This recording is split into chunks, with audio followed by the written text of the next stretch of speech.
Mga pamilyang nawala ng tirahan sa pagguho ng lupa sa Lopez, Quezon, hindi na papayagang makapagpatayo ng bahay sa Barangay Matinik. May balitang pambansa si May Formara ng Radyo Pilipinas, Lucena. May? Hindi na papayagan ng pamahalaang panlalawigan ng Quezon ang 54 na pamilyang naapektuhan ng water-induced landslide na muling makapagtayo ng kanilang tahanan sa Barangay Matinik, Lopez, batay sa naging rekomendasyon ng Mines and Geosciences Bureau.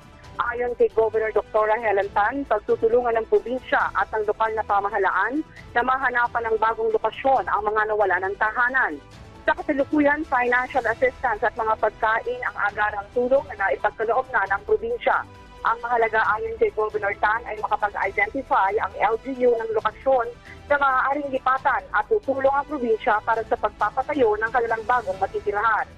Batay sa rekomendasyon ng LGB matapos ang kanilang ginawang assessment, delikado nang may manirahan sa bahagi ng Turukdo sa Barangay Matinik dahil sa kondisyon ito kung saan nga nawasak ang nasa 35 kabahayan. Samantalang inisip naman ng dili Governor Tan kay Engineer Rodel Florido ng DPWH Fourth Engineering District na magkaroon ng araw-araw ng monitoring sa kalsadang nasira sa ginang paggalaw ng lupa dahil sa patuloy na pagulan na nararanasan sa Lopez. Ang National Highway na nasira ay isang major thoroughfare dahil nakakonekta ito sa tulay na nagdurugtong mula bayan ng Condagua patungo sa Island Municipality ng Alabat, Quezon.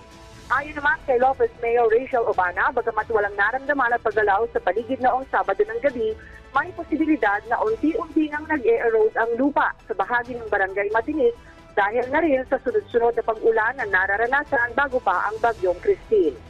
Mula PBS, Radyo Pilipinas, Lucena, May Formaran para sa Balitang Pambansa. Maraming salamat, May Formaran.